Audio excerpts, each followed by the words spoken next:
Am I the antagonist for asking my husband to financially support me?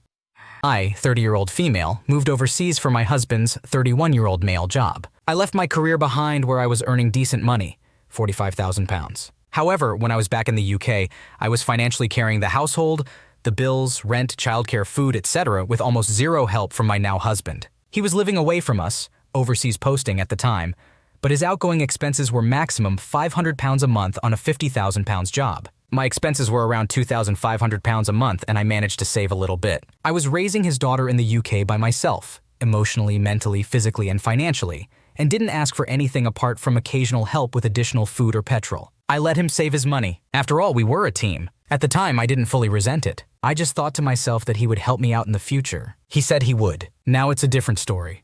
So I'm now in a new country and studying again. I can't work over here because of the language barrier in the local area, and I can't go further away as he has the car, and there are no after-school clubs available, which limits childcare options. I'm okay with that, and I'm paying for my degree from my savings since I can't get student finance. Tonight, I asked my husband if I could have some of the extra money he gets for me being here.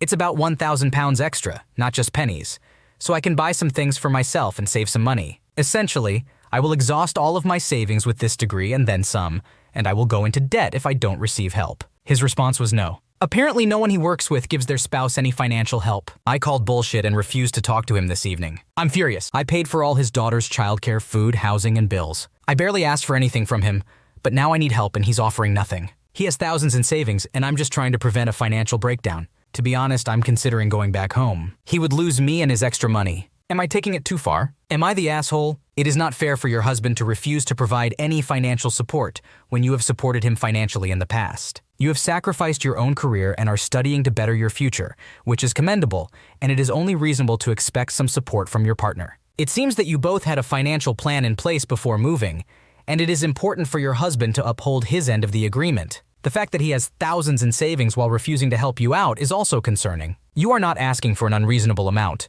and it is unfair for him to prioritize his own comfort over your well-being. Considering going home is a valid option if your husband is unwilling to support you during this time. It is important for both partners to contribute to the relationship, and if he is not willing to do so, it may be necessary to reevaluate the dynamics of your marriage. Ultimately, it is crucial to have open and honest communication with your husband about your needs and expectations. Am I the antagonist for not letting my stepmom and stepsister come to my Quince? For some context, I am a 15-year-old female and my dad is 32 years old. We have been living alone for 7 years since my mom passed away when I was 8 years old. Her last wish was for me to have a huge 15th birthday party, which my dad was supposed to make happen. When I was 11 years old, my dad got remarried to a white lady. She had a daughter from her previous marriage. Her dad left her for the nanny, and I tried to be close with her out of sympathy. However, everything turned into a competition between us. She even hid my dress for my dad's wedding a few hours before, hoping I wouldn't be able to be the flower girl. Fortunately, my dad found the dress in time. Since then, my stepsister and stepmom have been jealous of my relationship with my dad. Fast forward to present day.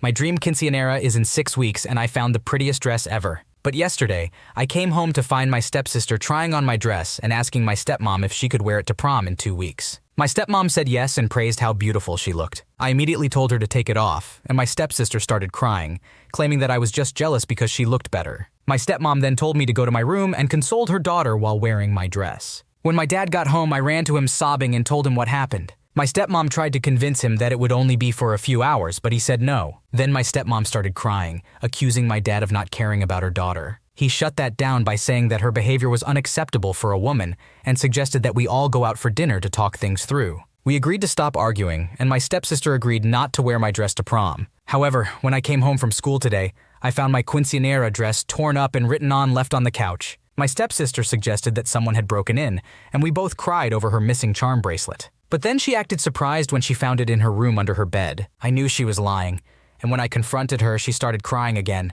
accusing me of being jealous because she looked better. My dad knew it was her, confronted her, and assured me that we would find a different dress. Then, in front of my stepmom and stepsister, I told my dad that they were not allowed or invited to my quinceañera until they paid the $6,000 fee, which is what my dress cost. My stepmom cried, saying it was a terrible thing to do and that I couldn't stop her from coming to a party she helped plan. She even tried to order a cheaper cake from Dairy Queen. My stepsister cried too, suggesting that a better solution would be for us to have the same dresses and share the day. I stayed calm and firmly said no, looking at my dad for approval. He left the room without saying anything and hasn't spoken to any of us since. I talked to my dad about 10 minutes ago, and he said that my request was a bit harsh but agreed with it. Now, before I make it clear to them, I want to know, am I the asshole? Your stepmom and stepsister have consistently shown jealousy and disrespect towards you, going as far as trying to ruin your special moments. It is understandable that you would want to set boundaries and exclude them from your quinceañera until they pay for the damages they caused. However, it is important to communicate with your dad and ensure he is aware of your feelings and decisions. It is also worth considering if excluding them from the celebration might create further tension in your family.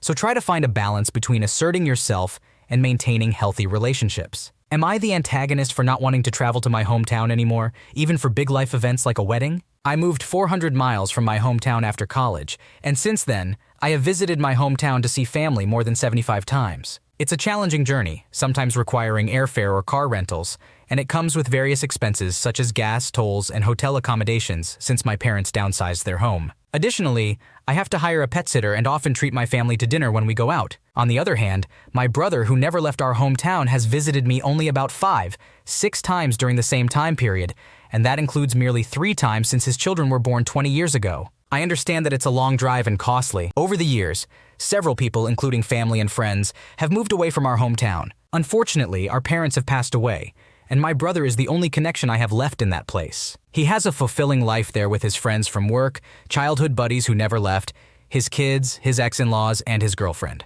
He is not alone or lonely, and he doesn't necessarily need me since we are independent adults living our own lives. I have made up my mind to significantly reduce my visits to my hometown. Previously, I would visit several times a year, but now I plan to go at most once every 3, 4, 5 years. I've become exhausted, especially after multiple visits in 2023. It no longer feels like home to me, especially with our parents gone and most of the people I knew in high school having also left after college. Their parents have now passed away as well. To me, it feels like a ghost town, incredibly lonely. For my brother, my visits have never been significant events. He doesn't take time off work to spend time with me, and I usually only get to see him and his kids during dinner. Sometimes plans have even been changed last minute because something came up. It seems I have to make a considerable financial and time commitment just to fit into their schedule. It's not intentionally mean, but it truly doesn't feel like a priority to them, and I do feel taken for granted. Now here's the question. Would I be inconsiderate if I stick to my decision, no more visits to the ghost town, for his 3rd wedding? I was part of his first 2 weddings. I'm not angry, just not emotionally close anymore, and tired of investing so much time and money into something that seems to be taken for granted without any reciprocation. Is this an unforgivable decision? Does it make a difference that he kept his now fiancée a secret for the entire first year of their relationship? He only mentioned her casually after a long time had passed, which explains why he didn't prioritize my visits. I haven't asked him why he didn't introduce her earlier because it's not my place. I've been politely interested but not prying.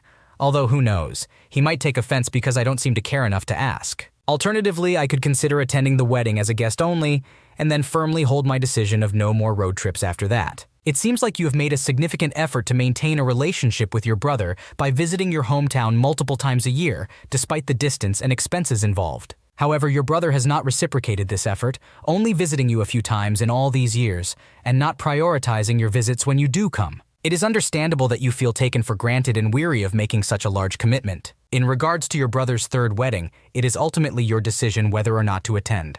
Considering the lack of reciprocation in efforts and the fact that you no longer feel close to your hometown, it would not make you an a-hole if you choose not to attend.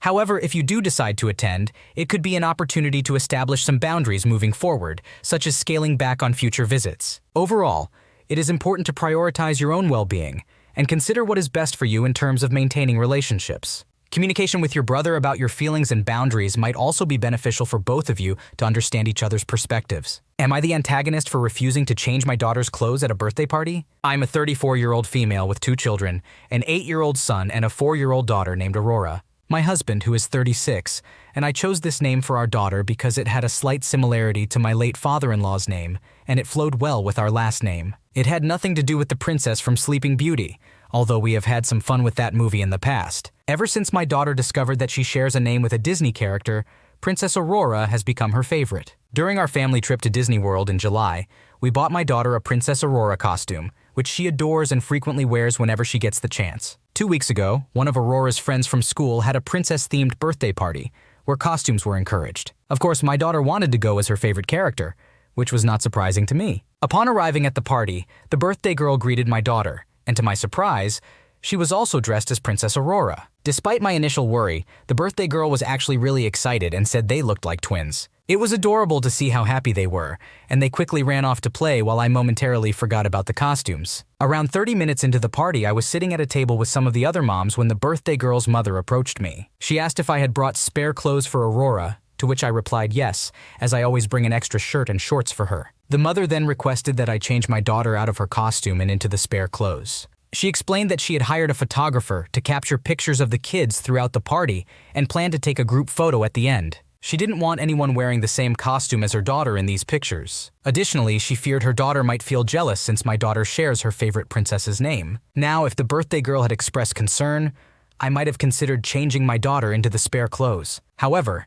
since the birthday girl was genuinely excited about their matching outfits, I found it unnecessary to force my daughter to be the only one without a costume in a party where all the other children were dressed as princesses. I politely declined the request and explained my reasoning to the birthday girl's mother. She persisted for a few minutes but eventually left after some of the other moms voiced their support for my decision. Earlier this week, when I went to pick up my kids, I ran into the friend's mother who accused me of ruining her daughter's party by allowing Aurora to wear the same costume as her. She claimed that she would now feel disgusted when looking at the party pictures. Initially, I thought she was exaggerating, but now I'm starting to doubt myself. Our conflict has spread to the mom group chat we are both a part of, where opinions are divided. Some agree that two girls wearing the same costume is not a big deal, while others believe I should have changed my daughter's clothes. So, am I the asshole? You are not the a-hole in this situation. Your daughter was genuinely excited to wear her favorite character's costume to the party, and the birthday girl was even excited about it too. It was unfair for the birthday girl's mother to expect you to change your daughter's clothes just because they were wearing the same costume.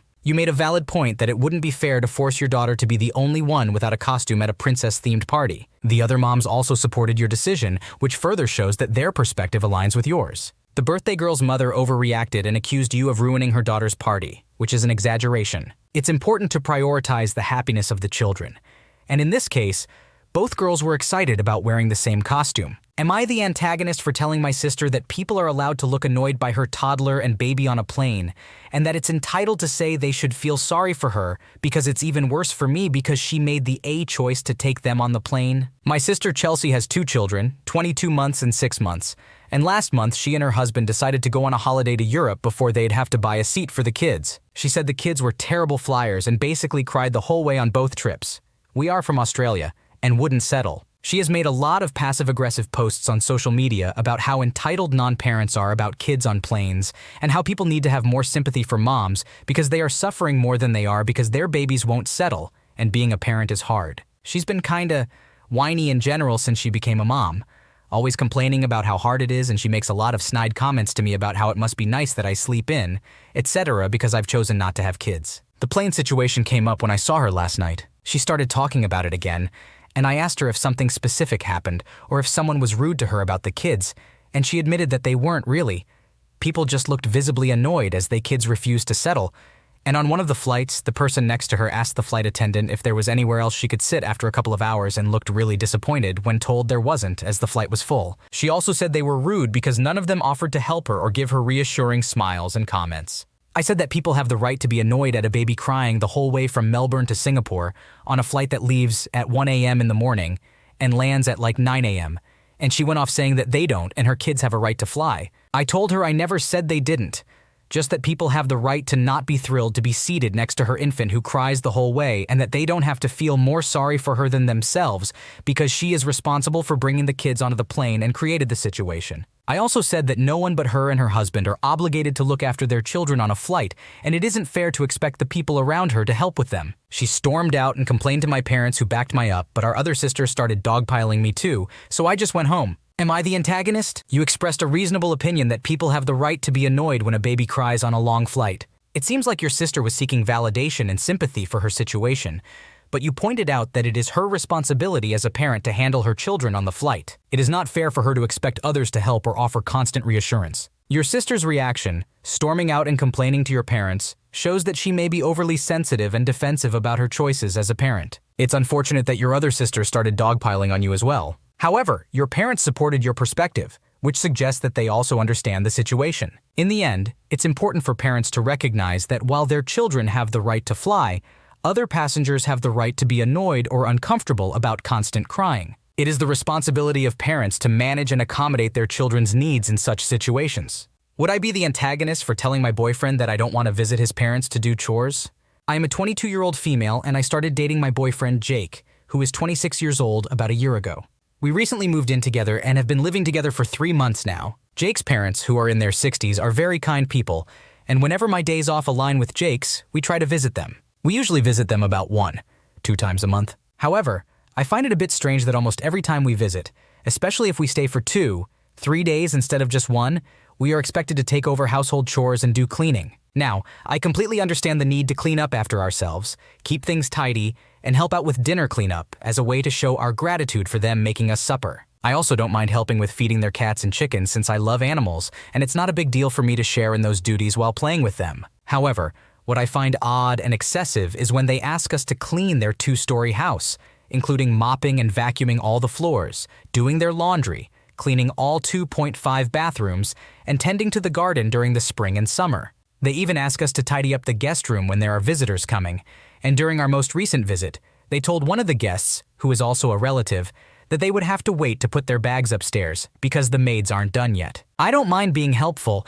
and I do feel bad because they are getting older and may need assistance, but it makes me feel like a stranger when I come to visit as a guest and end up preparing and cleaning for other guests. It stresses me out and almost makes me feel insulted after making an effort to see them, especially since I often have to swap shifts or request time off to align our schedules. I work long shifts on my feet, usually 10-11 hours, and they are aware of this, but it seems like it's expected that when my boyfriend and I visit, we will do a lot of housework for them. Recently, my boyfriend asked me if I could swap shifts again, but I told him I couldn't. However, I haven't told him the real reason, which is that I don't want to spend time with his parents just to be put to work on my days off. Would I be the asshole if I told him the truth? It is completely reasonable for you to feel alienated and stressed by the expectation of doing extensive housework whenever you visit your boyfriend's parents. It is not fair for them to essentially treat you like a maid, especially when you are taking time off work to visit them. You should have an open and honest conversation with your boyfriend about how you feel. It is important that he understands your perspective and how this situation is affecting you.